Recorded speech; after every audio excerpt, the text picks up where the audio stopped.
Bismillahirrahmanirrahim. Bismillahirrahmanirrahim. Assalamualaikum warahmatullahi wabarakatuh. Waalaikumsalam warahmatullahi wabarakatuh.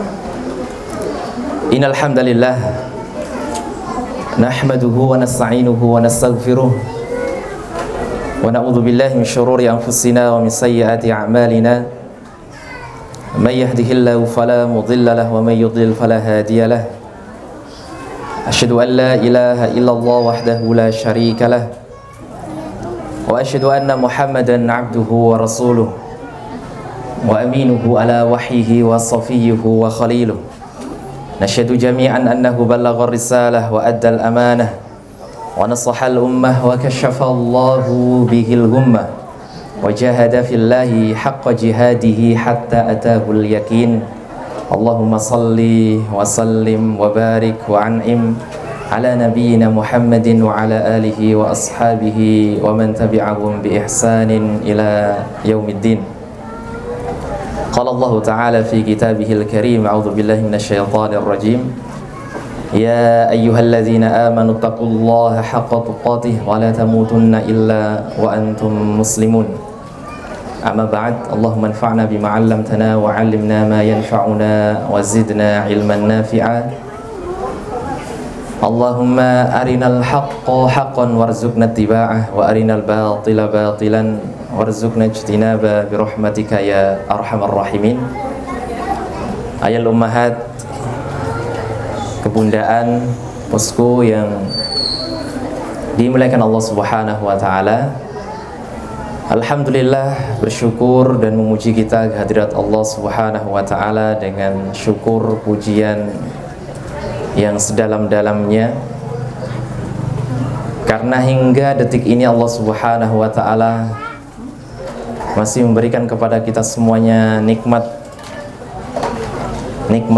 yang paling besar, nikmatul iman wa nikmatul Islam. Dan juga di hari ini Allah Subhanahu wa taala berikan kepada kita nikmat persaudaraan, nikmat ukhuwah, duduk bersama di tempat yang mudah-mudahan Allah berikan keberkahan ini. Dan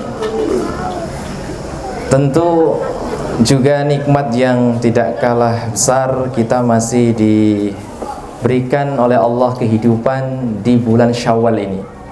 Ini akhir bulan Syawal, Bu ya. Tanggal 30 ya, terus. Alhamdulillah, setelah di bulan mulia Ramadan kita bersama-sama meraih maghfirah, meraih ampunan, meraih derajat yang tinggi, beribadah kepada Allah di Ramadan, kemudian kita lanjutkan di bulan Syawal. Mudah-mudahan ibu-ibu semuanya juga selesai di Syawalannya. Karena barang siapa yang puasa Ramadan kemudian diikuti 6 hari di bulan Syawal, maka seakan-akan dia berpuasa sepanjang tahun. Mudah-mudahan. Kalau yang belum, ya berdoa mudah-mudahan di tahun-tahun yang akan datang Allah mudahkan kita untuk bisa berpuasa Syawal. Salawat ma'assalam semoga senantiasa tercurah limpah kepada suri teladan kita, kepada junjungan kita Nabi Muhammad sallallahu alaihi wasallam. Dan mudah-mudahan salawat salam tercurah kepada keluarga beliau, sahabat beliau, dan orang-orang yang mau mengikuti jalan beliau. Tentu kita berharap mudah-mudahan kita semuanya sekeluarga Allah jadikan sebagai pengikut beliau, amin ya rabbal alamin. Ayat ummahat, ibu-ibu yang dimuliakan Allah Subhanahu wa taala, senang sekali tadi mendengar tilawah dari Ananda siapa, Bu? Ihsan ya, Ihsan. Masya Allah, ibunya MC, anaknya tilawah, bapaknya mana? Ya. Tapi luar biasa. Ini umur berapa itu ya? 5 tahun. Berarti tahun ini masuk, Bu ya? Alhamdulillah. Sudah sampai at-thoriq kan gitu ya. Ya. Berarti nanti tinggal masuk di kitab, ya tinggal murajaah gitu. Mudah-mudahan ibu-ibu semuanya yang lain juga berlomba-lomba untuk membersamai putra-putrinya, sehingga nanti di Kutab semakin lancar dan semakin mudah.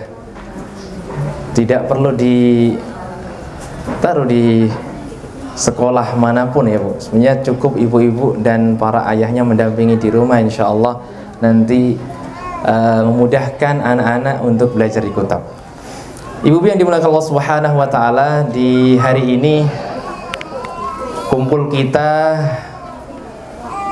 dengan tema merajut ukhuwah, mengokohkan persaudaraan, Syawalan 1443 Hijriah. Tepat di tahun sebelumnya kita juga berkumpul di sini Bu ya. Kayaknya jumlahnya tahun lalu lebih banyak kayaknya.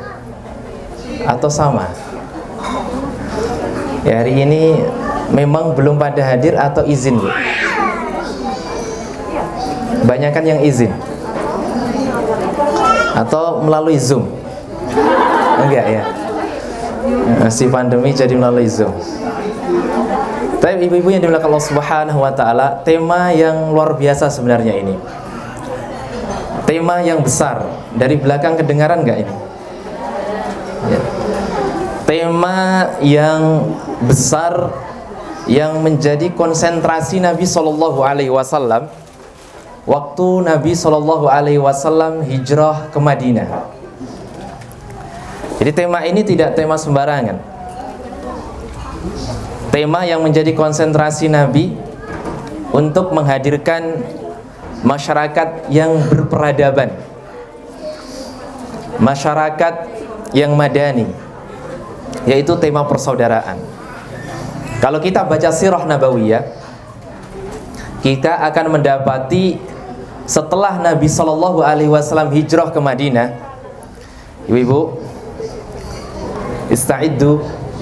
Nah, iya. Nanti ngobrolnya nanti ya.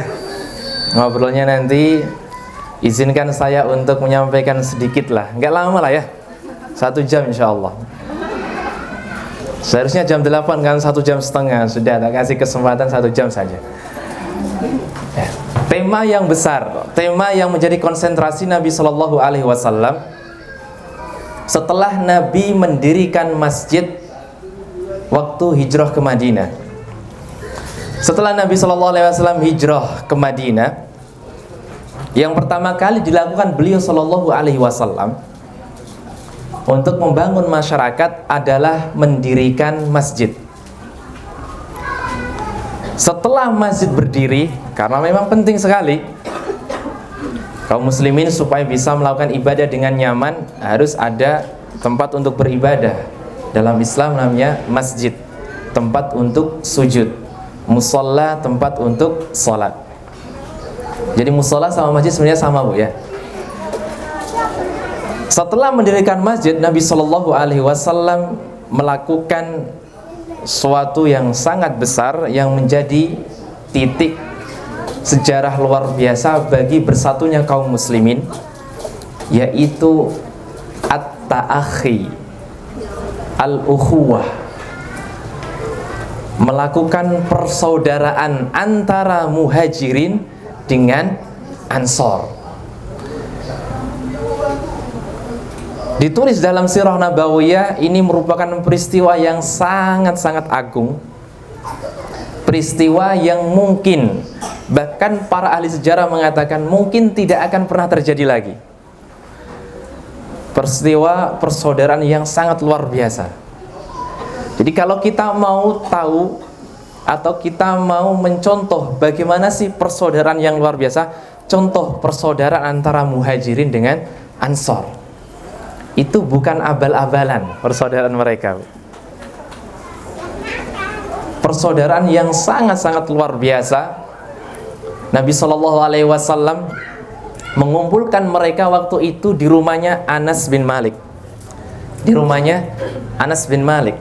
Anas waktu itu masih usia kecil, berapa tahun? 10 tahun. Jadi Nabi Shallallahu alaihi wasallam hijrah ke Madinah, ibu Anas membawa Anas bin Malik bertemu dengan Nabi. Ya Rasulullah, ini Unais, Anas saya berikan kepadamu untuk mengabdi, membantu apapun yang kau perlukan. Ibu yang cerdas. Nah, kemudian Nabi SAW mengumpulkan orang-orang Muhajirin dan Ansor di rumahnya Anas bin Malik. Di situ ada sekitar 90 orang. Dan semuanya hampir laki-laki, Bu, bukan perempuan. Nah, sebenarnya kalau kita mau berbicara persaudaraan, ukhuwah, yang tergambar, yang dicontohkan itu memang lebih kepada contoh laki-laki ya. Tapi perempuan apakah tidak boleh bersaudara? Ya boleh, ya kan? Apalagi ayatnya jelas umum bagi laki-laki dan perempuan. Innamal mu'minuna ikhwah. Sungguhnya mukmin itu saling bersaudara. Kembali kepada kisah tadi, Nabi SAW bersaudarakan di rumah Anas bin Malik dengan mengatakan ta'akhu akhwain akhwain. Bersaudaralah kalian dua orang. Jadi akhirnya Ansor disaudarakan dengan Muhajirin. Abdurrahman bin Auf disaudarakan dengan Sa'ad bin Rabi. Ammar bin Yasir disaudarakan dengan lupa saya namanya. Dua orang begitu. Nanti tetap ada yang Muhajirin dengan Muhajirin, tapi kebanyakan adalah Ansor dengan Muhajirin. Ibu-ibu tahu apa yang diinginkan Rasulullah dari persaudaraan itu? Sungguh sangat luar biasa sekali. Ada dua hal yang diinginkan Nabi SAW dari persaudaraan itu, yaitu sahabat satu atau saudaranya menanggung kebutuhan saudaranya.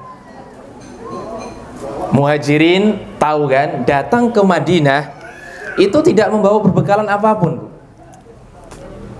Jadi hijrahnya sahabat Muhajirin itu bukan seperti hijrahnya kita lah ya. Hijrahnya kita kadang masih bawa harta benda. Hijrahnya Muhajirin ke Ansor gak bawa apa-apa.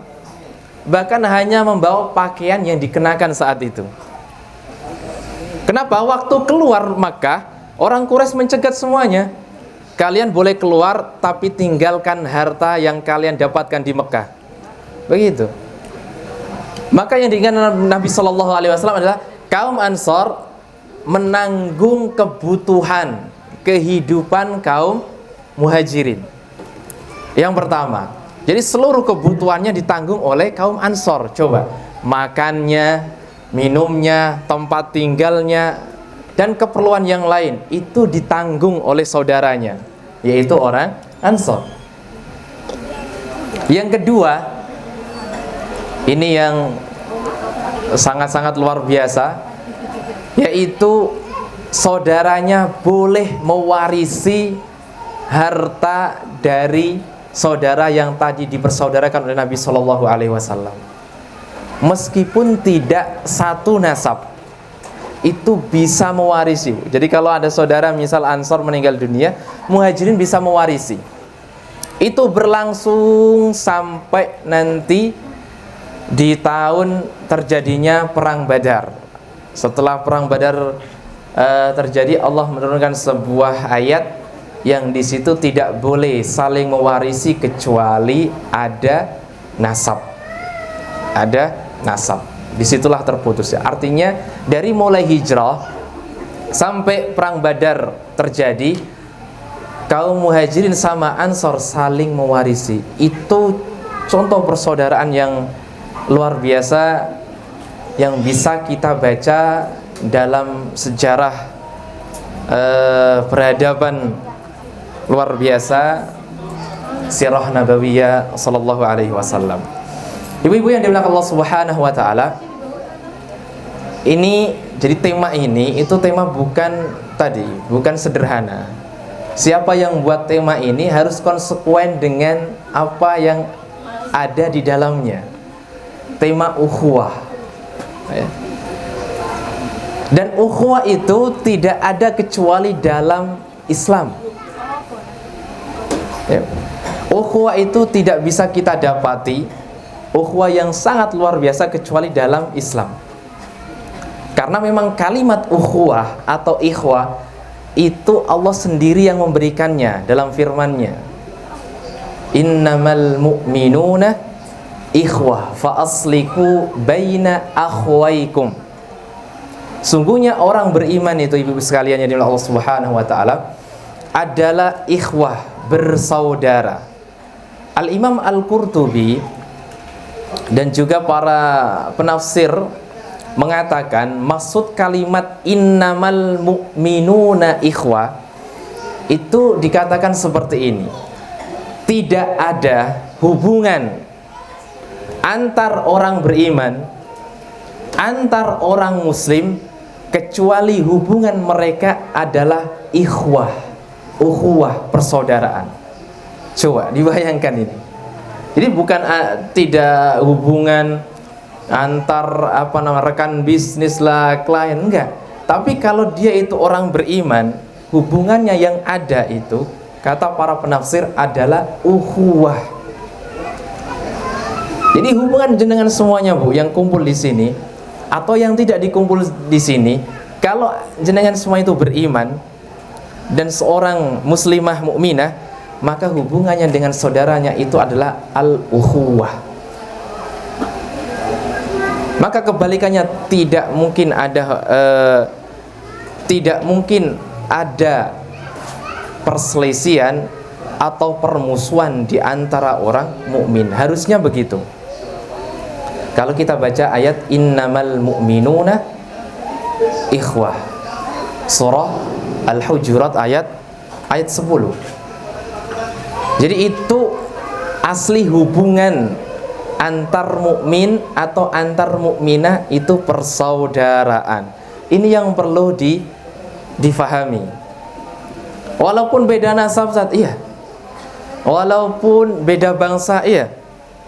Walaupun beda fikrah, pemikiran misal, ya. Karena tidak semua kita ini satu fikrah, satu pemikiran. Betul, Bu, ya?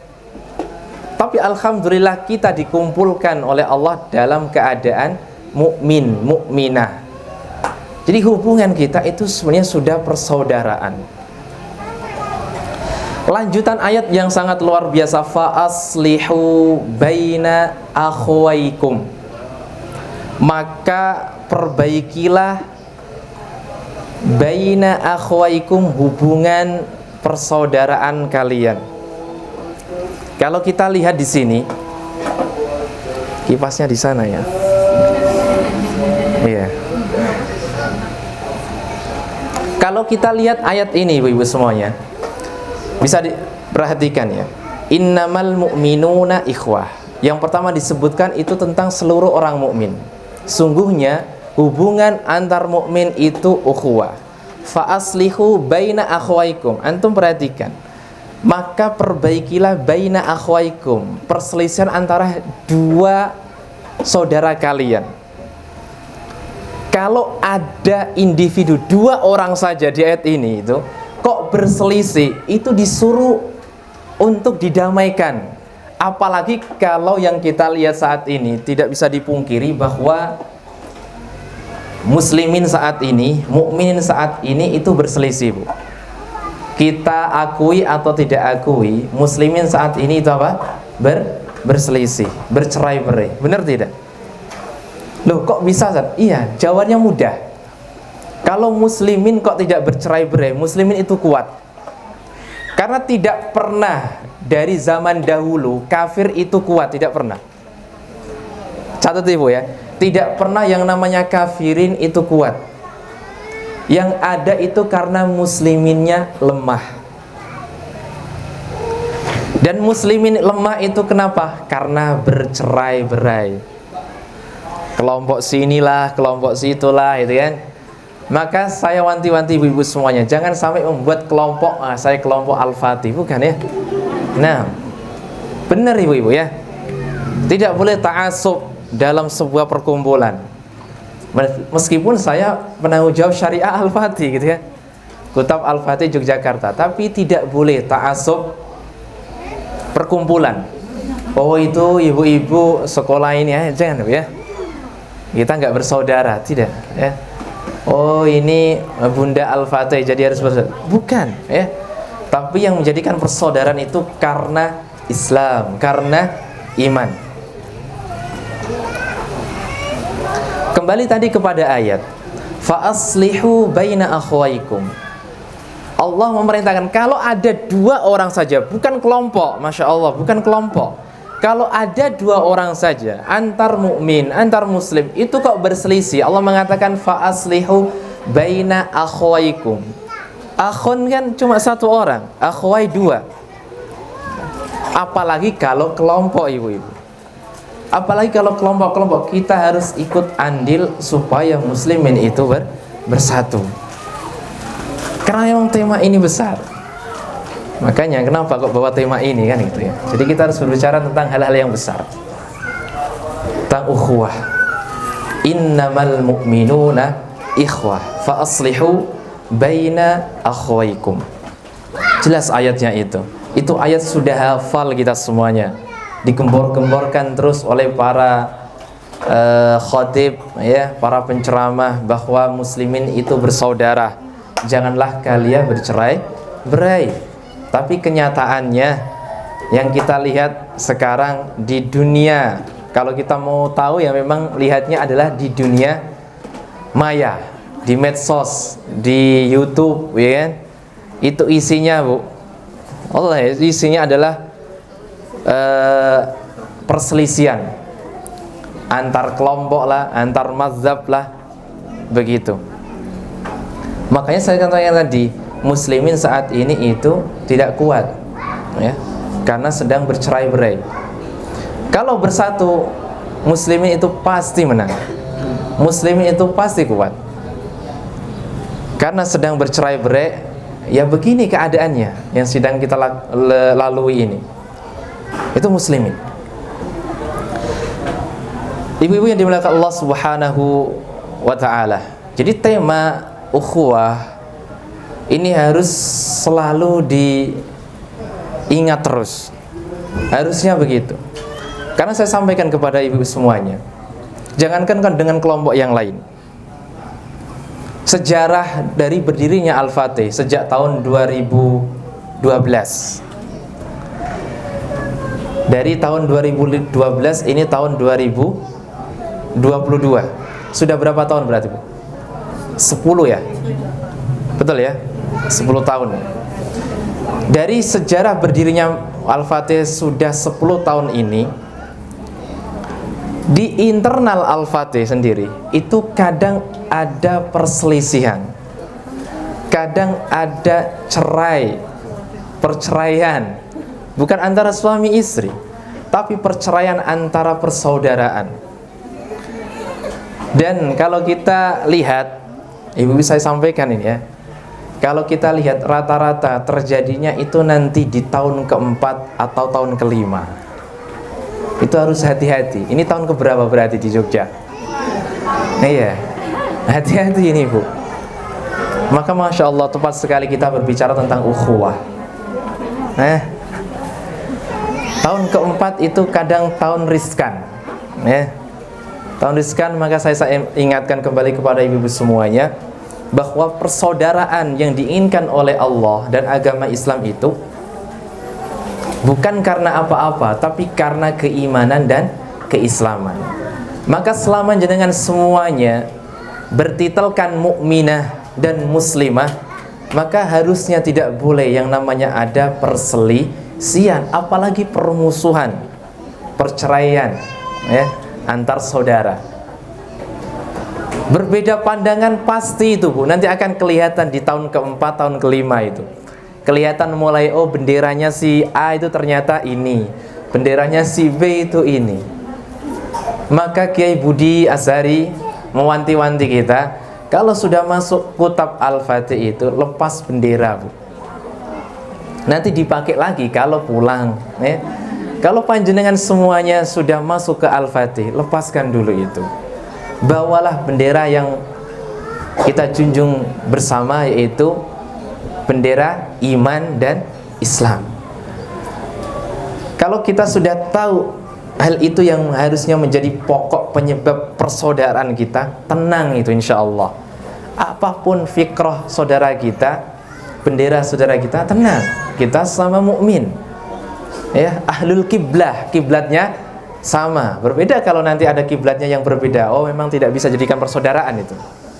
Nah, satu kiblatnya Baitul Maqdis. Kan tidak bisa, Bu ya. Sekarang tidak bisa lagi Baitul Maqdis menjadi kiblat. Tapi Baitul Maqdis tetaplah memiliki sejarah bahwa dahulu dia menjadi kiblatnya muslimin. Ibu-ibu yang dimuliakan Allah Subhanahu wa taala. Jadi begitu, ukhuwah. Dan hari-hari ini juga mungkin tidak di Kutab Al-Fatih Yogyakarta ya. Di mungkin Kutab Al-Fatih yang lain. Itu sudah mulai terlihat begitu ya. Ada perceraian, ada perselisihan, berantem dan sebagainya. Maka saya wanti-wanti ibu semuanya, jangan sampai itu terjadi di Kutab Al-Fatih Yogyakarta. Kalaupun memang sudah tidak bisa berkumpul bersama, jangan sampai memutus persaudaraan. Kalau memang sudah tidak bisa duduk bersama, jangan sampai saling mencaci dan membenci. Cukup kita keluar dengan baik-baik, itu lebih aman. Gitu Bu ya. Besok tahun kelima Bu ya. Kalau sudah tidak bisa duduk bersama ya, ini kan kemungkinan yang tidak kita inginkan kan begitu ya. Tapi kalau memang ada, keluar dengan baik-baik, berpisah dengan baik-baik, tidak saling membenci atau bahkan memutus persaudaraan, tidak.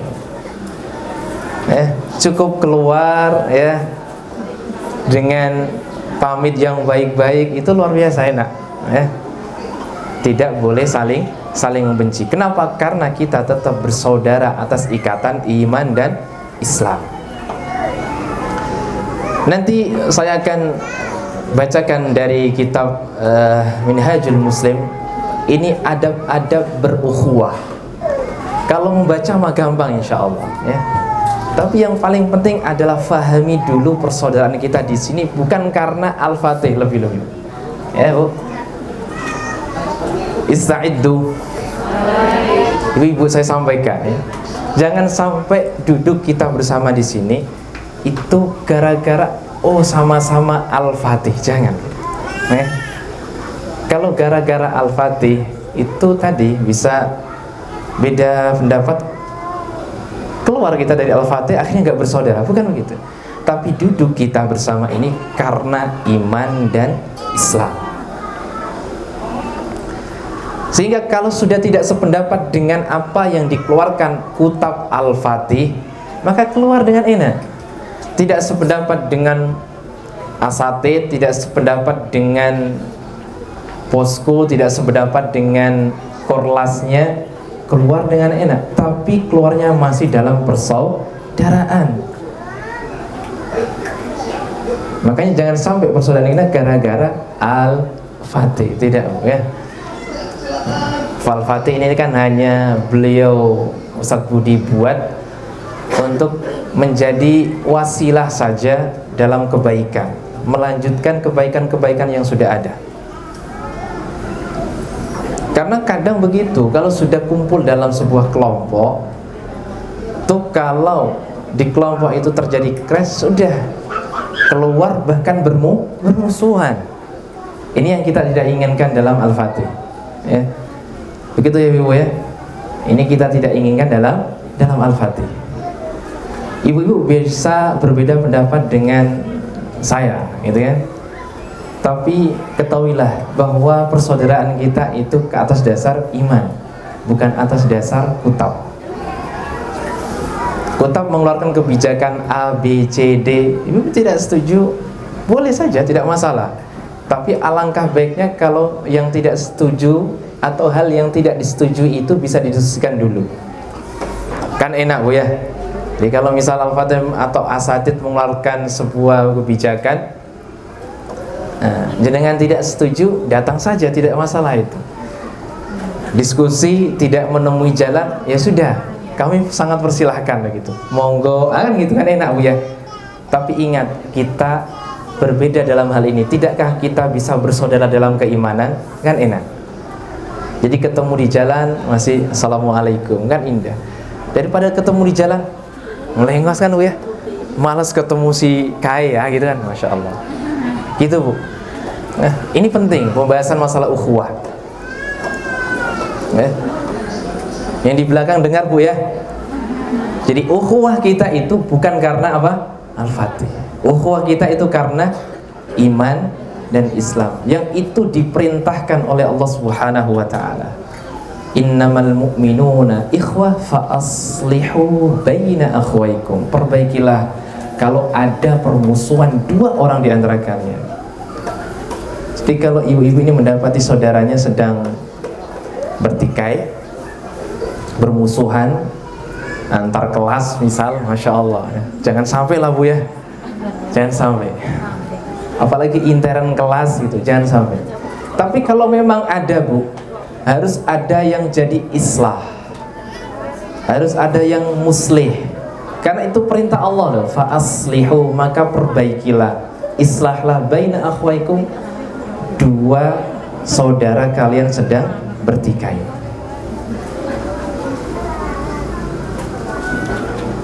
Berbeda pendapat masalah apa Bu biasanya Bu? Ya, apa sih biasanya ya? Misal yang ada di kota biasanya di kelas apa? F to F lah, gitu ya. Atau apalah, hadiah lah, atau apa lagi? Biasanya kan yang diributkan kan di situ kan F to F, hadiah, atau apa lagi? Saya nggak tahu kalau mak-mak itu ya. Jangan hal-hal sepele itu kan hal sepele Bu. Masya Allah, jadi pertengkaran, jadi perselisihan, permusuhan, bahkan nggak saling nyapa. La haula wala quwata illa billah. Antum bersaudaranya itu ada dasar iman Islam, bukan atas dasar hadiah atau F to F ya. F to F itu hanya wasilah Bu, kita untuk berkumpul bersama. Kalau sudah kita fahami bahwa dasar ukhuwah kita iman, terus kemudian kita kumpul di sini karena Al-Fatih, kan lebih lengkap lagi, begitu loh maksudnya. Oh, alhamdulillah iman kita sama, Islam, ahlul kiblat ya. Terus kemudian alhamdulillah kita kok bisa duduk bareng di Al-Fatih ini. Harusnya ukhuwah itu harusnya semakin tambah kuat jalinannya, bukan tambah saling bercerai-berai. Ibu yang dimuliakan Allah Subhanahu wa taala, banyak sekali contoh dari persaudaraan di zaman Nabi Shallallahu alaihi wasallam. Saya berikan beberapa contoh. Salah satunya adalah sahabat Ansor. Lihat Bu, persaudaraan di zaman Ansor dan Muhajirin. Kalau tadi kan secara umum ya, ini contohnya. Ada suatu hari sahabat Muhajirin itu minta kepada Nabi Shallallahu alaihi wasallam, "Ya Rasulullah, saya butuh ini." Disebutkan gitu. Butuh A, B, C, D gitu. "Saya menginginkan ini ya Rasulullah." Kemudian Nabi Shallallahu alaihi wasallam mengatakan, "Saya tidak bisa membantu karena saya tidak punya apa-apa." Akhirnya Nabi Shallallahu alaihi wasallam berkhutbah di depan orang-orang Ansor, "Ya ma'asyiral Ansor, ada saudara kalian yang membutuhkan hajat. Adakah kalian yang bisa membantunya?" Kemudian ada seorang sahabat Ansor ya. Tapi sebelum beliau menyampaikan kepada sahabat Ansor, Rasulullah Shallallahu alaihi wasallam meminta dulu kepada istri-istrinya. Aisyah ditanya, "Ya Aisyah, apakah kamu punya sesuatu untuk membantu hajat saudara kita?" "Ya Rasulullah, tidak ada di rumah kita kecuali air." Nabi ke rumah istri yang berikutnya, "Wahai istriku, adakah sesuatu yang bisa membantu saudara kita?" Jawabannya sama, "Ya Rasulullah, tidak ada di rumah kita kecuali air." Seluruh istri Nabi mengatakan begitu. Maka Nabi baru berkhutbah kepada sahabat-sahabat Ansor, "Wahai Ansor, adakah di antara kalian yang bisa membantu saudaranya? Maka ada satu orang yang mengatakan, labbaika ya Rasulullah, ya Rasulullah, saya akan bantu saudara ini. Akhirnya Nabi pun mengatakan, bawa dia pulang ke rumahmu, bantu kebutuhannya. Sahabat tadi membawa saudaranya pulang ke rumah. Masuklah Ansor tadi ke dalam rumah, bertanya kepada istrinya, wah istriku, ada nggak sesuatu yang bisa untuk membantu kebutuhan saudara kita? Jawabannya mirip, Bu, ya, hampir mirip dengan istri Nabi tadi. Cuman bedanya, wahai suamiku, di rumah kita tidak ada sesuatu kecuali sepotong roti yang untuk makan anak kita nanti. Tapi coba Bu, perhatikan, ya. Sahabat mulia tadi mengatakan, wahai istriku, begini saja, nanti kalau mengeluarkan hidangan, karena waktu dibawa pulang itu menjelang malam, Bu. Nanti waktu malam mulai tiba, hidangkan makanan, bawa piring ke meja, beberapa piring, dan juga sendoknya, saya, tamu, ya. Kemudian setelah piring, ya, disuguhkan, masuk ke dalam, ya, matikan lampunya, dan saya akan berbuat seolah-olah saya juga sedang bersantap. Subhanallah, itu contohnya, Bu. Adakah persaudaraan kita seperti itu?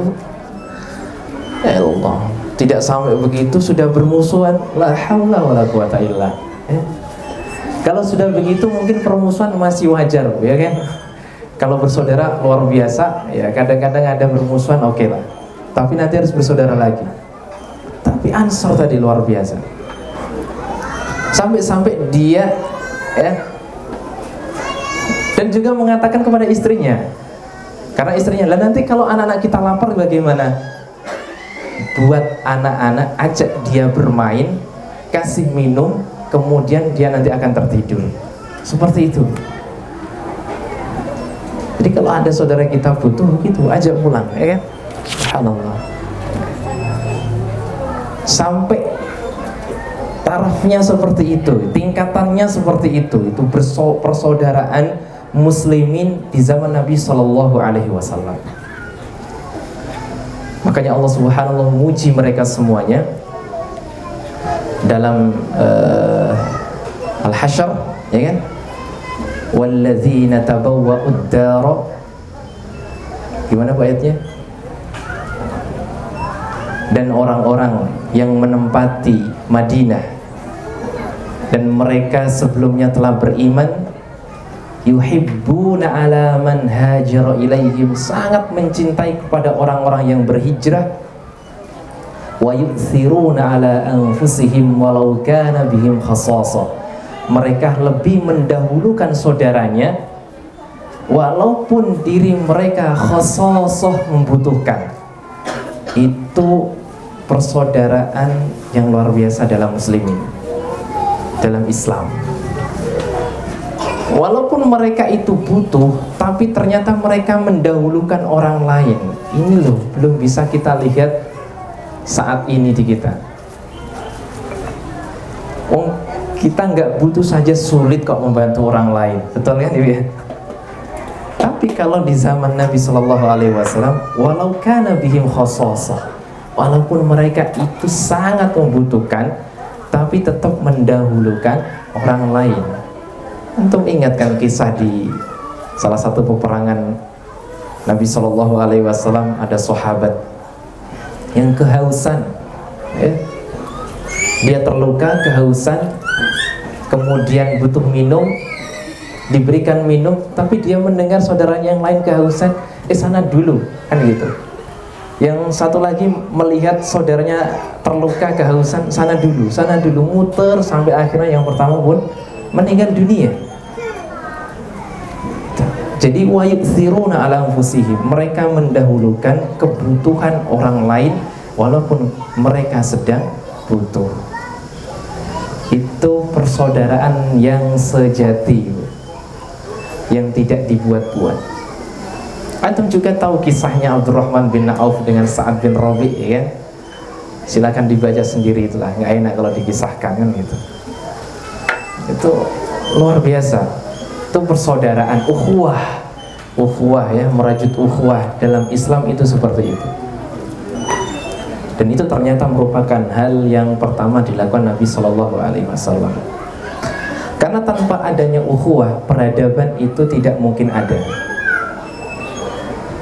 Di 10 hari terakhir Ramadan kemarin kita ngaji full di duha bersama Kiai Budi Asyari, ustadz kita semuanya. Itu ngaji tentang kitab Hakadza Dhahara Jilu Salahuddin, bagaimana munculnya generasi Salahuddin. Bukunya sudah diterjemahkan, silakan ibu beli. Bukunya itu terjemahannya model kebangkitan umat Islam, ya, 50 tahun. Di buku itu, Bu, sang penulis Dr. Majid Irsan Al-Kilani, atau ada yang menyebut Al-Jailani karena sama, ya. Al-Jailani, Al-Kilani, karena beliau keturunan dari Syekh Abdul Qadir Al-Jailani, dan pemikiran beliau itu seperti Syekh Abdul Qadir Al-Jailani juga. Syekh Abdul Qadir Al-Jailani di dalam buku itu, ya, nanti kan membuat madrasah, dan juga Al-Imam Al-Ghazali juga membuat madrasah. Tapi saya tidak bicara masalah itu. Saya berbicara tentang analisa beliau dalam kitab itu. Kenapa Muslimin atau kenapa Al-Quds sampai diambil oleh salib. Pasukan salib datang di tahun 450-an, ya kan? Kemudian 492 Al-Quds, kiblat pertama Muslimin, diambil oleh salib. Itu tahun 492.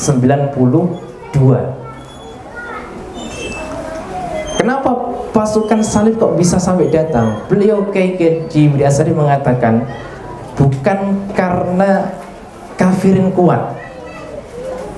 Tadi yang saya sampaikan di awal. Karena di waktu itu Muslimin sedang bercerai-berai. Sehingga analisis beliau, keruntuhan peradaban Muslim sampai Al-Quds bisa diambil pasukan salib, itu beliau sebutkan yang pertama adalah ta'assub madzhab,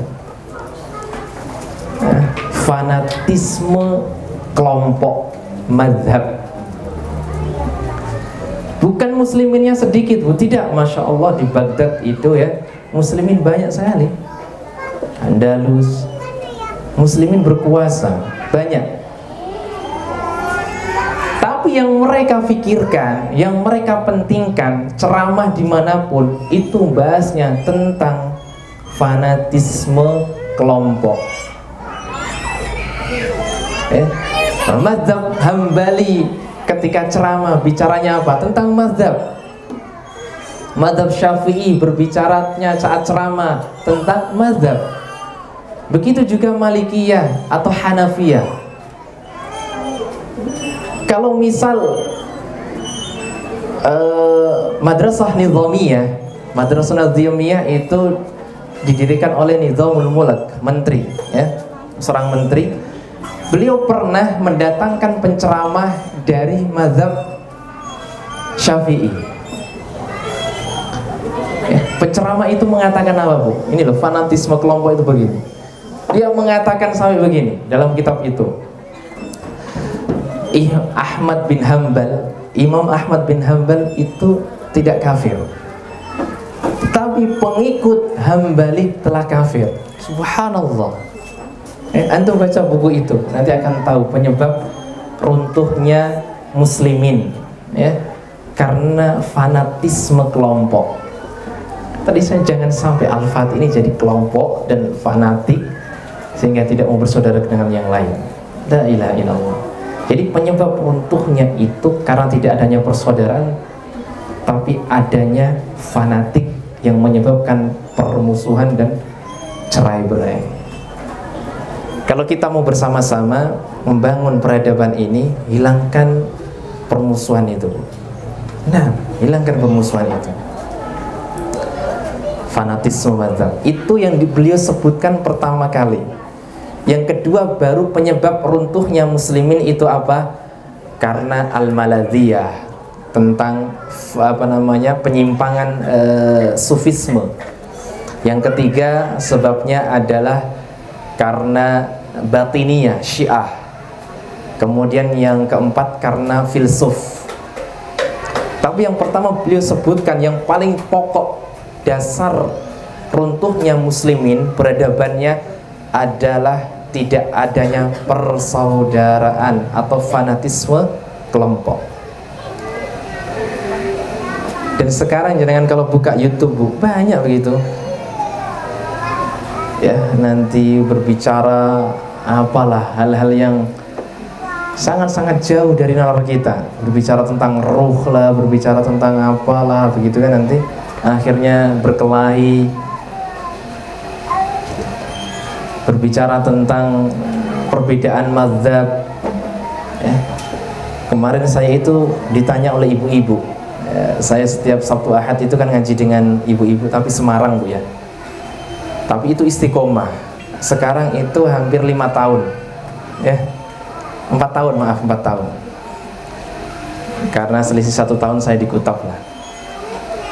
Saya hampir 6 tahun, Bu, ternyata di Kutap. Ibu-ibu ya jumlahnya 15, itu istiqomah, Bu, ngaji Quran.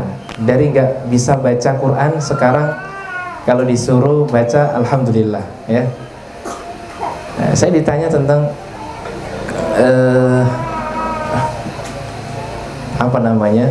perbedaan yang dia akhirnya menyebabkan didiamkan saudaranya lama, ya Allah, gara-gara perbedaan mazhab.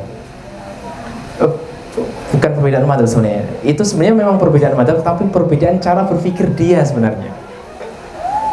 Ya, ada satu itu dia sedang sholat berjamaah, kan? Imamnya wanita, kan sama-sama wanita, Bu. Kemudian anaknya kan tidur, bangun, ya.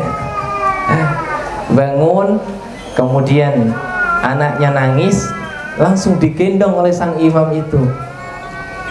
Si makmumnya meyakini bahwa pampers yang dipakai itu sudah mengandung najis. Akhirnya dia melipir, gitu. Melipir kan dari jamaah, sholat sendirian. Itu jadi permusuhan, sebab permusuhan dia.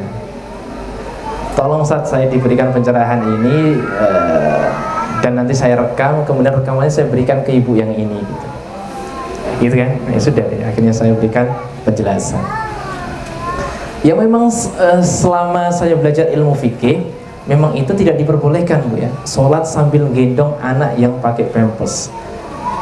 Masalahnya bukan itu kan hanya turunan saja. Masalahnya adalah sholat itu kan tidak boleh membawa najis. Tidak boleh membawa najis. Kalau anak yang pakai pampersnya bersih, ya tidak masalah. Saya jelaskan begitu supaya lega gitu, ya. Tidak masalah gendong anak, boleh. Nabi pernah menggendong cucunya. Tapi masalahnya sholat itu kan tidak boleh menggendong najis. Dan anak ketika pakai pampers digendong dengan sholat tidak boleh, kecuali dia yakin bahwa pampersnya bersih. Maka saya sampaikan di penjelasan itu, sang makmum tidak yakin, sang imam yakin, misal gitu kan. Maka tidak, ini kan hanya sekedar beda keyakinan gitu, ya. Beda keyakinan, satu yakin bersih, satu yakin tidak bersih, gitu. Berikutnya ada juga masalah tentang, mohon maaf, aurat wanita. Aurat wanita itu sebenarnya apa, Ustaz? Nah, gitu. Ya jelaskan, ya. Kalau aurat wanita itu sebenarnya adalah wajah dan telapak tangan. Itu jumhur ulama, termasuk Syekh Albani, kan begitu. Maka hal ini itu nggak perlu jadi perdebatan, apalagi permusuhan, begitu loh, Bu, ya. Dan terus, Ustaz, punggung tangan ini termasuk aurat tidak? Ini jadi pembahasan betul nggak Bu? Ya pembahasan, nggak tahu kalau di ibu-ibu ya, mudah-mudahan tidak ya, sudah pintar-pintar semuanya ya. Begitu. Punggung ini dengan telapak tangan itu, kok malah saya membahas fikih ya? Karena tadi loh, contoh saja, contoh sederhana yang dia itu sama-sama mukminah, muslimah, itu ternyata gara-gara perbedaan madzhab begitu, bahkan perbedaan keyakinan saja ya, yakin antara bukan yakin adanya Allah dan tidak, bukan ya, tapi suci dan tidak, itu musuhan sampai detik ini katanya. Berarti kemarin ya, Ahad itu bermusuhan. Begitu Bu, silakan nanti carilah punggung tangan dan telapak tangan aurat tidak bagi wanita. Kalau madzhab Syafi'iyah, madzhab Hanafiyah dan jumhur ulama tidak aurat bagi wanita itu telapak tangan dan punggung ya. Karena yang namanya kafun dalam bahasa Arab itu, silakan dibuka dari banyak pengertian para ulama seperti Imam An-Nawawi, Ibnu Hajar Al-Haytami, itu mengatakan telapak dengan itu tidak aurat, wajah juga bukan aurat,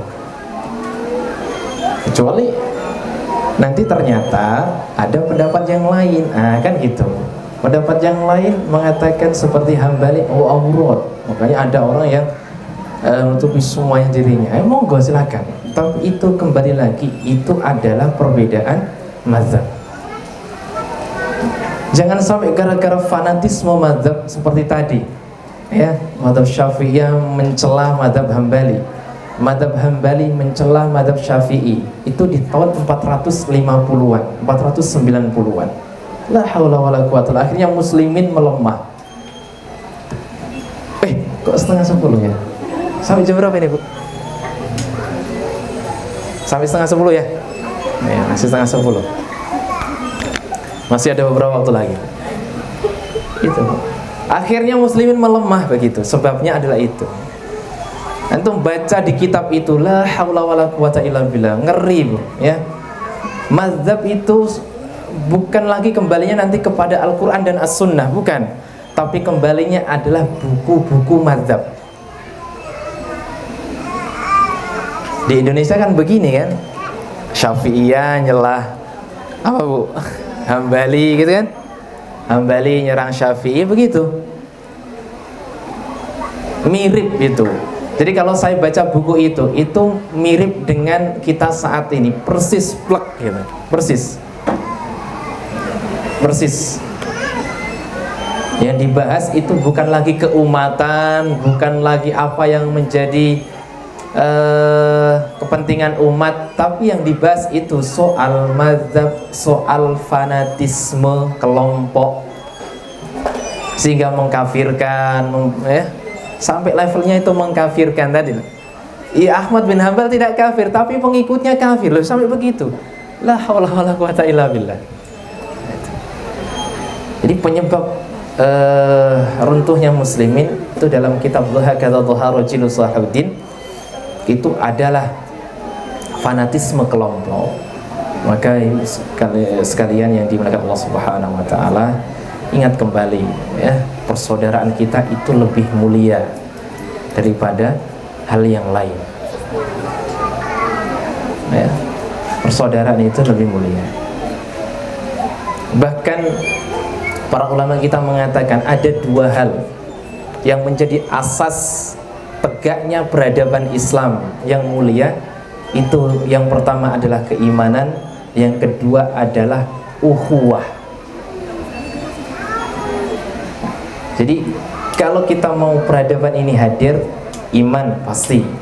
Yang kedua adalah ukhuwah.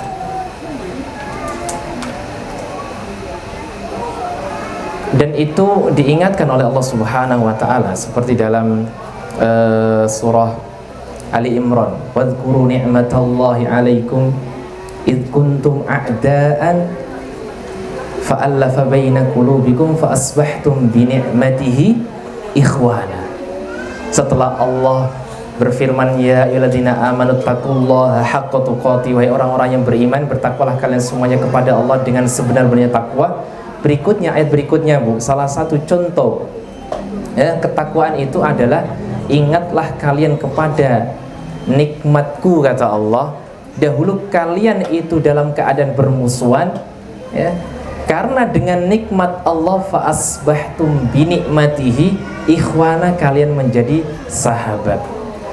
Ikhwan, ukhuwah, ikhwah, itu perintah. Dan itu hal yang penting yang harus kita perhatikan. Terakhir, sebelum saya akan bacakan beberapa adab ukhuwah, saya akan sebutkan contoh lagi, Bu, tentang ukhuwah yang lebih dari yang pertama tadi, ya. Saya kalau baca kisah ini biasanya sedih duluan, mudah-mudahan tidak sedih. Ukhuwahnya, persaudaraannya antara Nabi SAW dengan Abu Bakar As-Siddiq. Jangan pernah dengar kisah ini, tidak? Jarang sekali orang yang dengar kisah ini. Kisah persaudaraan yang mengalahkan segalanya, karena kaitannya adalah tentang kekafiran dan tidak. Abu Quhafah, bapaknya Abu Bakar As-Siddiq, itu diajak masuk Islam oleh sang anak bertahun-tahun lamanya, dari mulai Mekah, ya kan, sampai hijrah ke Madinah diajak. Tapi Abu Quhafah selalu menolak, tidak mau, selalu menolak.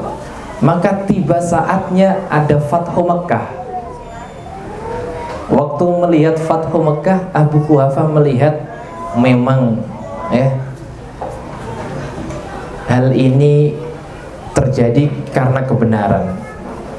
Berkumpulnya banyak orang masuk Islam berbondong-bondong, ini pasti tidak mungkin terjadi karena kebenaran. Dia melihat akan kebenaran itu, akhirnya dia meminta kepada Abu Bakar As-Siddiq, temukan saya dengan Muhammad.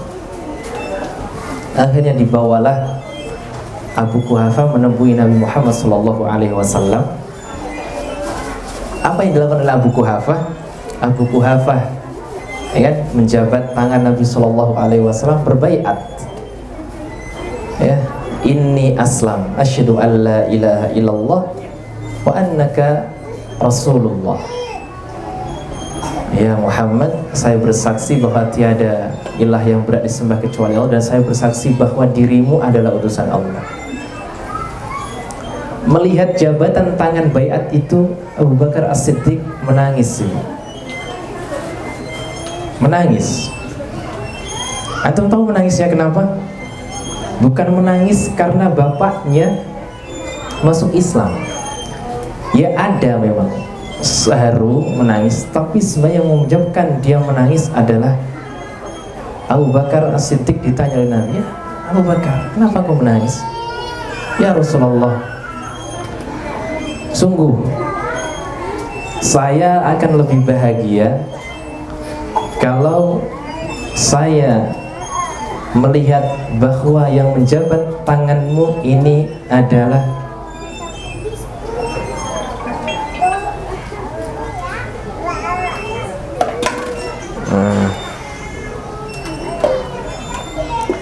saya akan lebih bahagia ya Rasulullah kalau melihat yang menjabat tanganmu ini adalah pamanmu Abu Thalib, karena saya akan melihat engkau akan berbahagia. La haula wala quwata illa billah. Coba, tidakkah ada di antara kita yang bahagia kalau orang tuanya itu Islam, Muslim? Alhamdulillah kalau sejak kecil. Kalau memang di antara kita misal ada orang tuanya yang belum Muslim, yang diinginkan apa, Bu? Keislamannya orang tuanya. Tapi coba persahabatan Abu Bakar dengan Nabi SAW bahkan mengalahkan hal itu. Beliau lebih suka kalau yang masuk Islam itu siapa? Abu Thalib. Kenapa? Karena Nabi lebih bahagia dan Abu Bakar lebih senang kalau melihat Nabi SAW bahagia. Tapi ternyata memang hal itu sudah atau sesuatu yang tidak mungkin bisa terjadi lagi. Abu Thalib sudah meninggal dunia dalam keadaan, ya, dalam keadaan kafir, kan begitu. Itu yang disampaikan oleh Ibnu Katsir dan juga para imam yang lain. Dalam hal ini nanti silakanlah kalau berbeda pendapat. Tapi itulah yang dikatakan oleh Abu Bakar As-Siddiq. Subhanallah, itu ya, persaudaraannya begitu. Cintanya kepada saudara. Abu Bakar mencintai Nabi SAW sedemikian. Jadi kebahagiaan saudaranya itu lebih diinginkan daripada kebahagiaan dirinya. Bisakah kita seperti itu? Mudah-mudahan Allah berikan hal itu kepada kita. Harusnya kebahagiaan, keceriaan, raut muka yang bahagia dari wajah saudaranya itu lebih kita sukai daripada menghadirkan kebahagiaan di diri kita sendiri. Ibu yang dimuliakan Allah Subhanahu wa taala. Nah, untuk bisa hal seperti itu kita akan membacakan beberapa adabnya, Bu. Adabnya. Tapi sebelum beberapa adab, beliau penulis kitab ini menyampaikan sebuah hadis yang luar biasa yang memotivasi kita untuk saling bersaudara. Nabi SAW pernah mengatakan, inna haulal arsh manabir. Sungguhnya di sekitar arasy, saya pernah sampaikan ini kalau tidak salah, ada mimbar min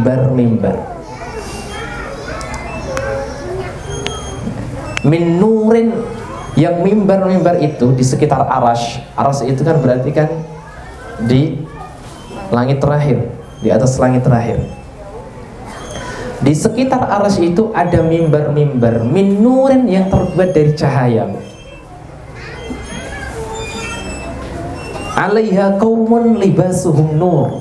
Di mimbar itu ada kaum-kaum yang libasuhum nur. Pakaian mereka itu cahaya, bercahaya maksudnya. Wa wujuhuhum nur, wajah mereka juga bercahaya. Laisu bi anbiya wala syuhada. Mereka itu bukan nabi. Kalau nabi jelas, ya, orang-orang mulia. Bukan orang yang mati syahid. Orang-orang mati syahid juga jelas orang-orang mulia. Bukan nabi, bukan syuhada. Tapi nabi-nabi yang melihat itu iri dengan kaum-kaum yang menempati mimbar-mimbar cahaya tadi. Para syuhada apalagi, Nabi aja iri. Faqalu, maka para sahabat bertanya, ya Rasulullah, sifhum lana, ceritakan kepada kami, kabarkan kepada kami, siapa mereka yang membuat iri para nabi dan para syuhada.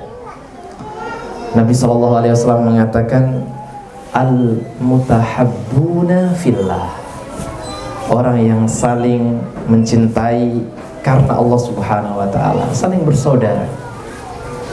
Wal mutajalisuna fillah, orang yang saling duduk begini karena Allah Subhanahu wa taala, karena iman, karena Islam. Dan Nabi juga mengatakan wal mutazawiruna fillah, orang yang saling ziarah karena Allah, saling berkunjung. Ziarah itu berkunjung, ya, bukan ziarah kubur, ya. Ziarah kubur ya boleh disebut ziarah kubur, tapi makna ziarah adalah berkunjung.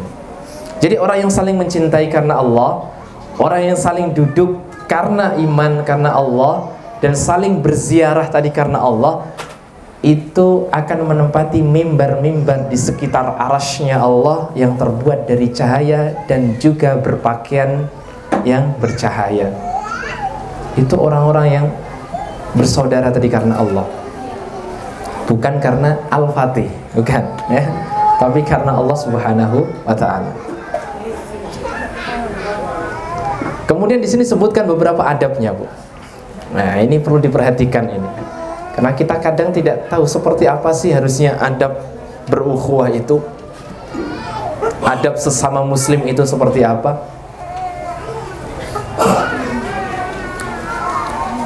Singkat ya, yang pertama an yusallima alaihi. Adab untuk bisa berukhuwah sama muslim itu, ya, saling mengucapkan salam. Jangan melengos, Bu. Sebelum bro, sis dan sebagainya, salam dulu, ya. Assalamualaikum.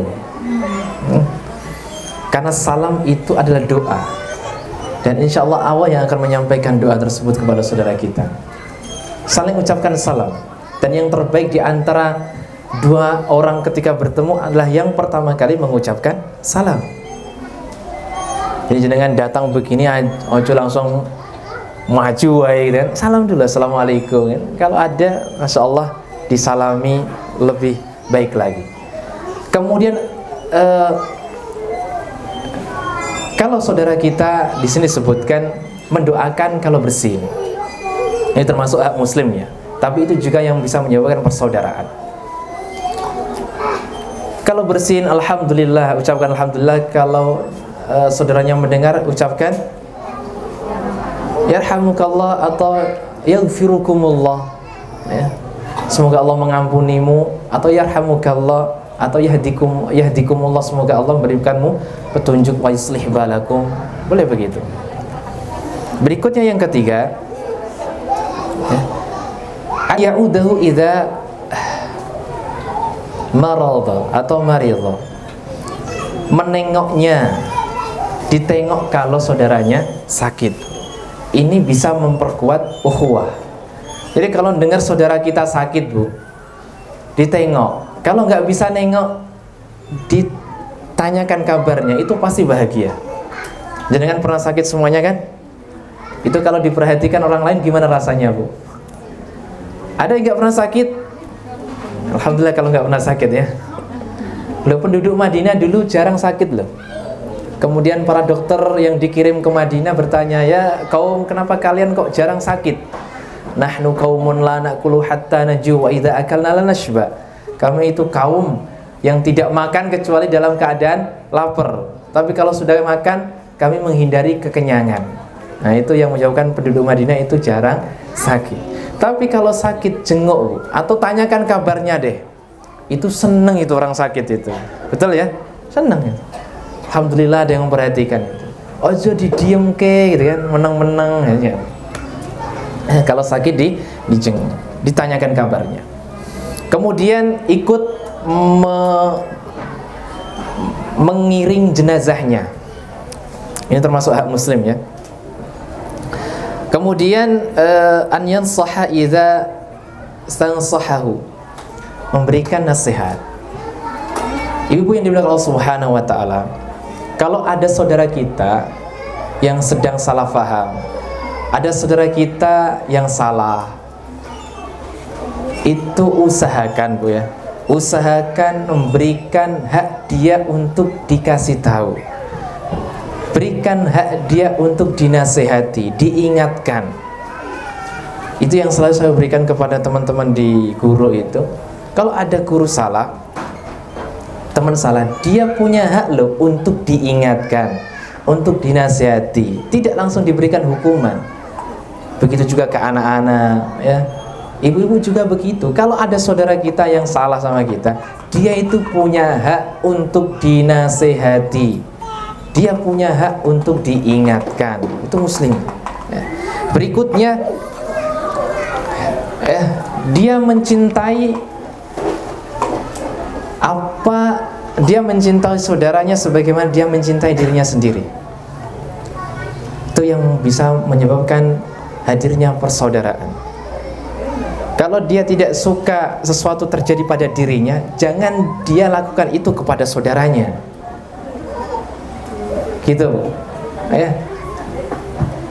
Kemudian menolongnya kalau sedang kesusahan.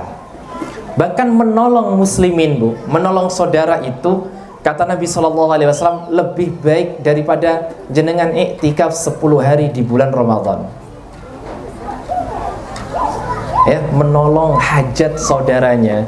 Ada saudaranya punya hajat, kemudian dia pergi berjalan bersama saudaranya memenuhi hajatnya, itu lebih baik daripada iktikaf 10 hari di bulan Ramadan. Kemarin kan sedang iktikaf nih.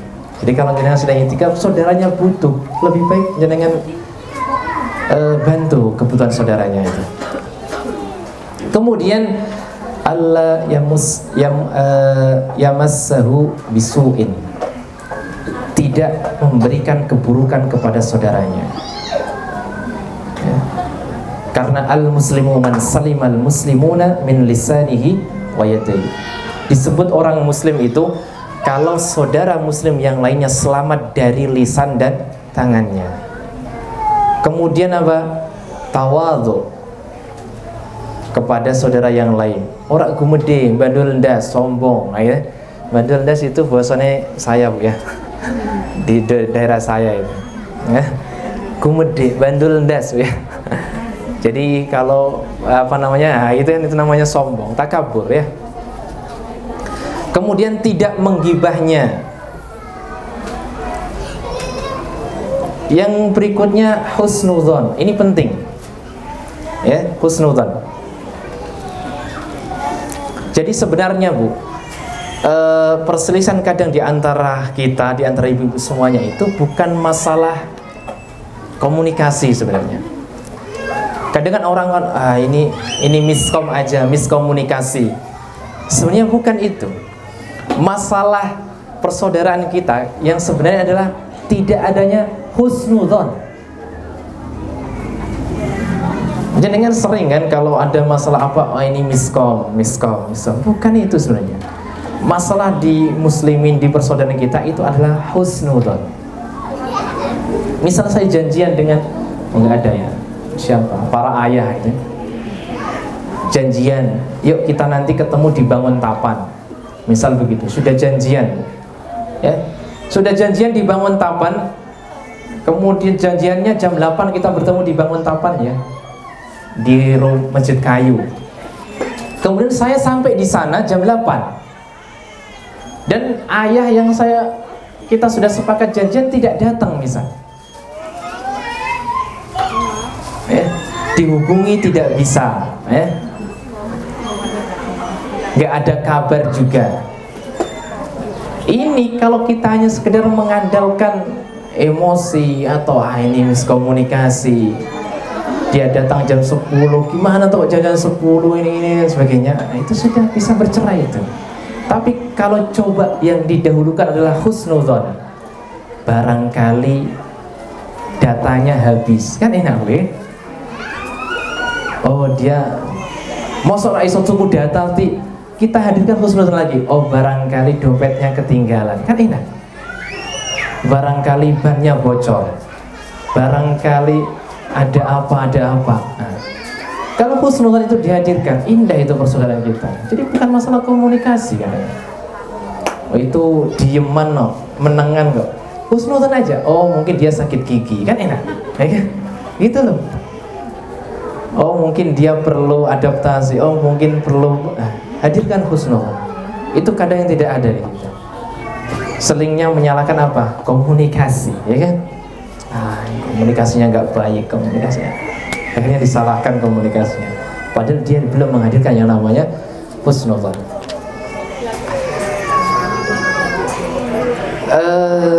Berikutnya jangan mencelanya, jangan iri, dengki, ya, hasud, berkhianat, mendustakannya dan lain sebagainya. Itu adalah adab-adab berukhuwah kita sesama muslim. Itu bisa digali lagi banyak hal-hal yang adab-adab supaya kita bisa berukhuwah. Tapi yang perlu diingat adalah dasar-dasar tadi, bahwa ukhuwah kita itu dasarnya bukan kelompok, dasarnya bukan fikrah, dasarnya adalah keimanan kita kepada Allah Subhanahu wa ta'ala. Itu mudah-mudahan Allah jadikan kita semuanya bersaudara karena Allah, dan kalau misal kita berpisah pun berpisahnya juga karena Allah Subhanahu wa ta'ala. Itu yang mungkin bisa kami sampaikan, Ibu-ibu, mudah-mudahan bermanfaat. Kurang lebihnya mohon maaf. Saya akhiri. Assalamualaikum warahmatullahi wabarakatuh. Waalaikumsalam warahmatullahi wabarakatuh. Jazakallah khair untuk Ustaz Ahmad Khairul Razaki LC, PT Syar'i Kota Al-Fatihah Jakarta, atas tausiah yang disampaikan. Dan sekarang saatnya saya memberikan giliran kepada bunda-bunda, umahan semuanya yang ingin menyampaikan pertanyaan kepada Ustaz Ahmad mengenai tema yang kita angkat hari ini, yaitu tentang ukhuwah. Silakan saya berikan kesempatan untuk 3 orang penanya, bisa raise hand dulu atau angkat tangan dulu, nanti saya tunjuk siapa yang berhak untuk bertanya. Silakan. 1, Mbak Ayu, oh iya Mbak Ayu. Kemudian 2 orang lagi, silakan yang ingin bertanya. Ya, Mbak Francisca 2. Yang satu lagi, silakan 1 orang lagi. Mbak Ati. Baik, silakan Mbak Ayu dulu disampaikan pertanyaannya.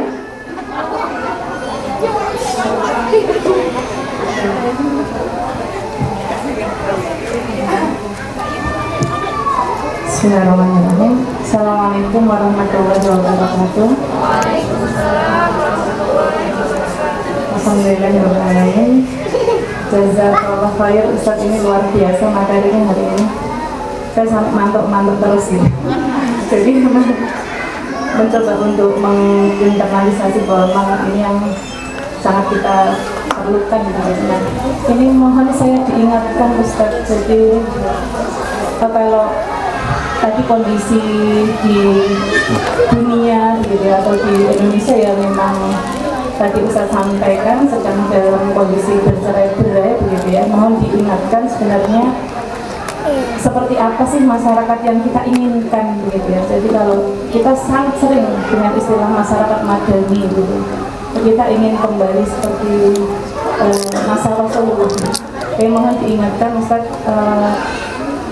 gambaran yang kita inginkan sebenarnya seperti apa sih gitu, sehingga saat kemudian kita mencoba untuk melakukan pelan-pelan gitu ya, dari apa yang kita pahami dari ilmu yang tadi Ustaz sampaikan, itu memang kita punya gambaran gitu. Ini loh endingnya itu sebenarnya kita pengen seperti ini gitu. Mohon maaf Ustaz kalau atau banyak kelemahan ketidakpahaman saya. Jadi assalamualaikum warahmatullahi wabarakatuh.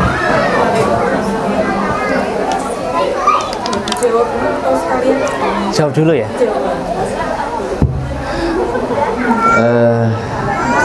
Terima kasih Bu Ayu ya.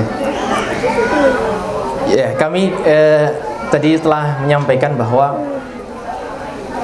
penyebab kemunduran itu kan kalau dianalisis beliau ya, Dr. Majid Ihsan Al-Kailani ketika menulis Hakadha Dhahara Jilu Salahuddin, beliau menganalisis bahwa ya, sebab kemunduran umat kan begitu. Sebab kemunduran umat adalah adanya ta'assub kelompok sehingga tidak adanya persaudaraan. Dan saya juga tadi menyampaikan bahwa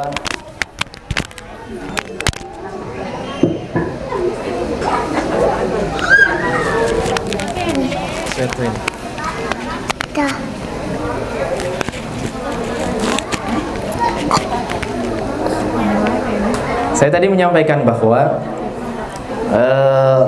masyarakat yang madani itu memiliki 2 pondasi dasar. Yang pertama adalah iman, yang kedua adalah ukhuwah. Dan itu yang dilakukan Nabi Shallallahu Alaihi Wasallam untuk menciptakan masyarakat yang madani itu dipersaudarakan antara muslimin dengan ansor. Cuma nanti kalau tadi pertanyaannya adalah seperti apa sih sebenarnya masyarakat madani itu, menariknya juga beliau menyebutkan dalam kitab tadi itu Bu, berbicara tentang komposisi umat Bu. Ini nanti kita akan lihat Bu, kapan masyarakat itu peradaban itu maju dan kapan masyarakat peradaban itu mundur. Komposisi umat itu kan ada yang namanya al-afkar, pemikiran. Ini agak sedikit ya. Saya ajak ibu-ibu untuk banyak berpikir ya.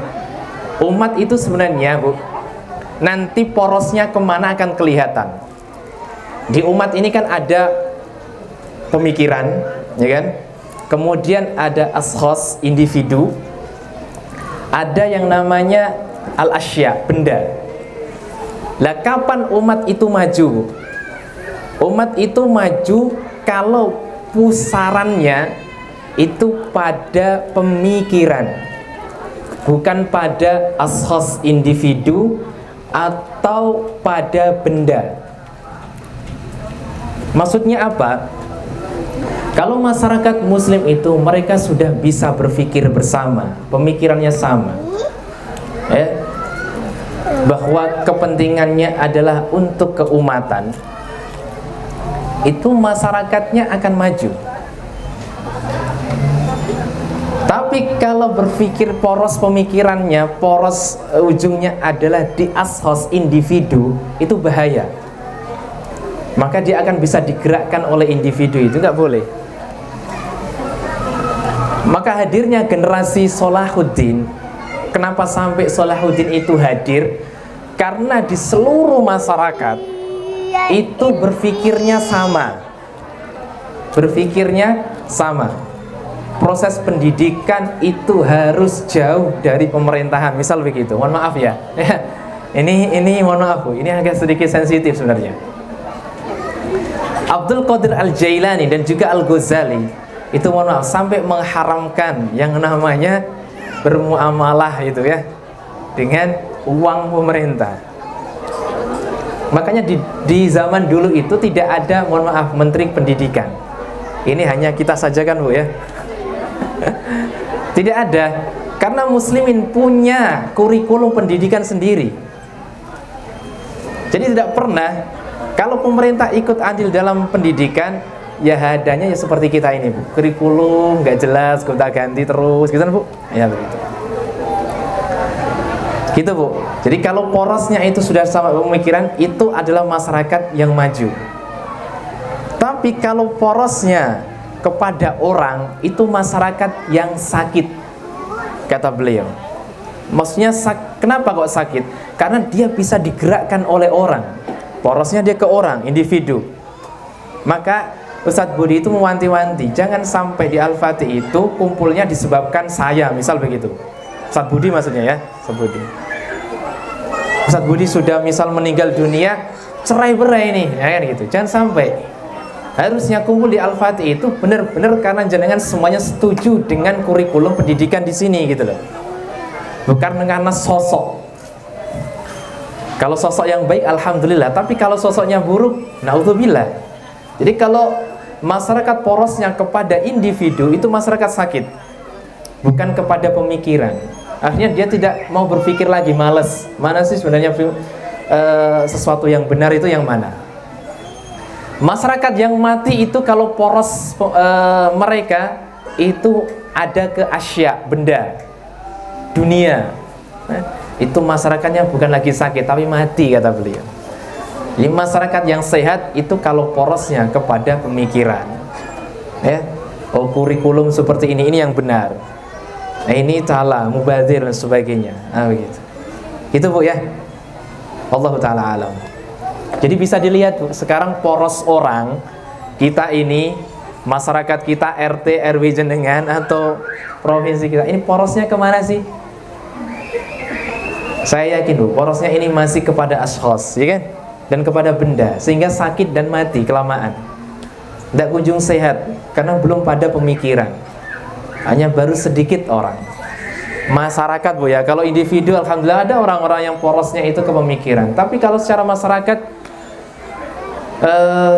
belum kayaknya, belum. Mudah-mudahan Allah hadirkan. Yang kedua mungkin Bu. Assalamualaikum warahmatullahi wabarakatuh. Waalaikumsalam. Pertanyaan saya untuk tadi kalau Ustaz sampaikan tentang bersaudara antara sesama muslim. Kemudian yang saya tanyakan bagaimana jika kita ingin menasihati atau ingin memberikan perbaikan kepada saudara kita yang berbeda keyakinan gitu ya, atau kepada orang tua kita yang berbeda keyakinan. Yang jelas mereka usianya lebih tua, lebih senior. Bagaimana cara yang ahsan, karena jelas-jelas apa ya, sangat berbeda isi kepala kan ya Ustaz. Itu bagaimana menyikapi agar kita menasihati dengan santun dan sampai pesan-pesan.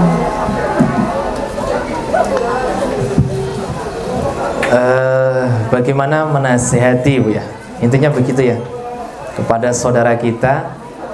Bahkan tadi beliau menyebutkan menasihati orang kafir, non muslim. Nasihatinya maksudnya nasihati supaya masuk Islam atau nasihat apa Bu?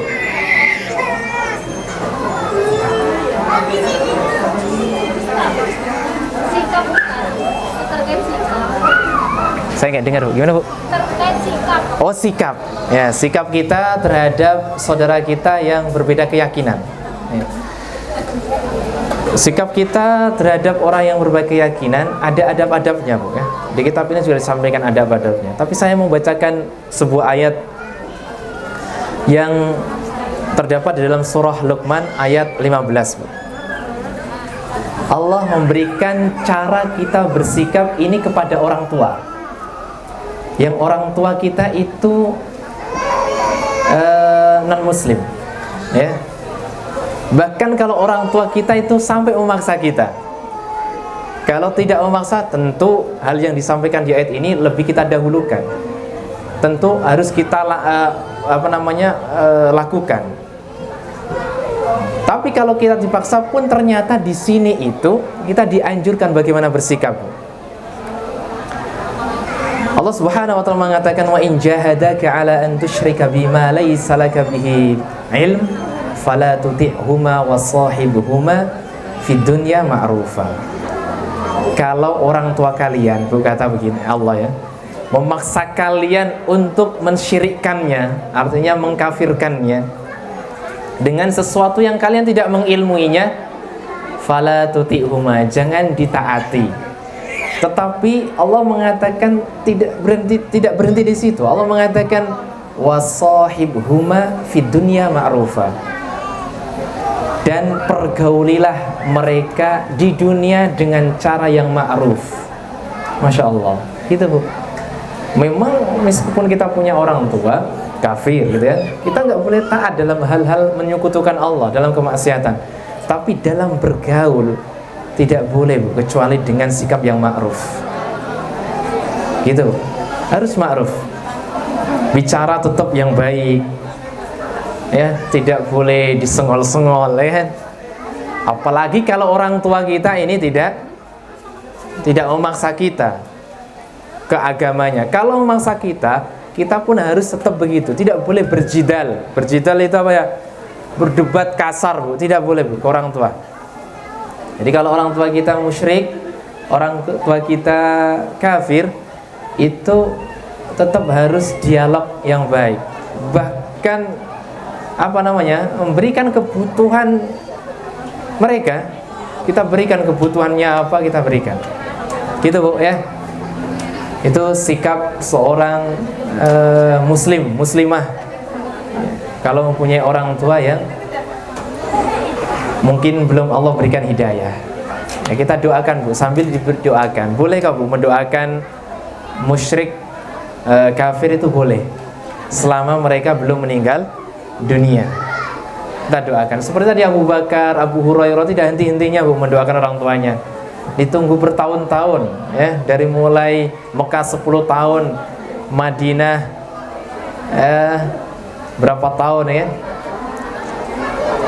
baru bisa Fathu Mekah di tahun ke 8 ya kan, 9, Masya Allah. Jadi tahunan apa Bu, doakan, barangkali Allah ijabahi doa-doa kita itu. Allah Ta'ala alam. Assalamualaikum warahmatullahi wabarakatuh. Jazakallah khairan Ustaz Ahmad atas ilmunya. Di sini saya mau bertanya, bagaimana cara kita mempertahankan ukhuwah dalam keluarga jika kita masih berselisih pendapat tentang agama dan adat? Seperti misalkan contoh orang-orang tua kita yang masih percaya dengan, misalkan ada yang meninggal 7 hari, 100 hari, kemudian 1 tahun dan seterusnya itu. Kemudian kita tahu bahwa itu di agama kita kan nggak boleh karena Nabi nggak mengajarkannya. Kemudian kita masih ada keluarga yang seperti itu.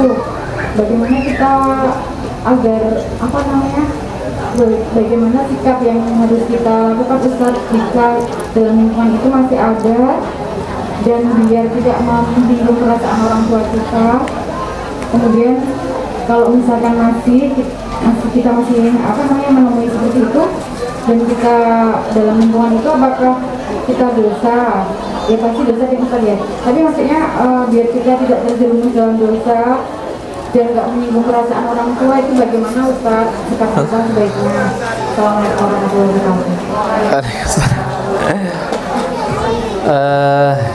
Ini memang yang kadang terjadi di masyarakat kita, Bu, ya. Begini, Bu, persaudaraan atau kekeluargaan harus difahami itu lebih penting selama dia tidak menginjak tentang akidah, gitu, Bu, ya. Tapi kalau sudah merobek akidah atau menginjak akidah, maka kekeluargaan itu boleh di stop. Makanya harus perlu diperhatikan, apakah seperti hal yang jenengan sampaikan tadi itu ranahnya akidah atau tidak. Itu, Bu. Kalau itu bukan ranahnya akidah, maka masih bisa jenengan bersaudara dengan baik tanpa harus menghadirkan hal itu yang akhirnya menyebabkan perceraian, perselisihan, permusuhan di situ. Ya.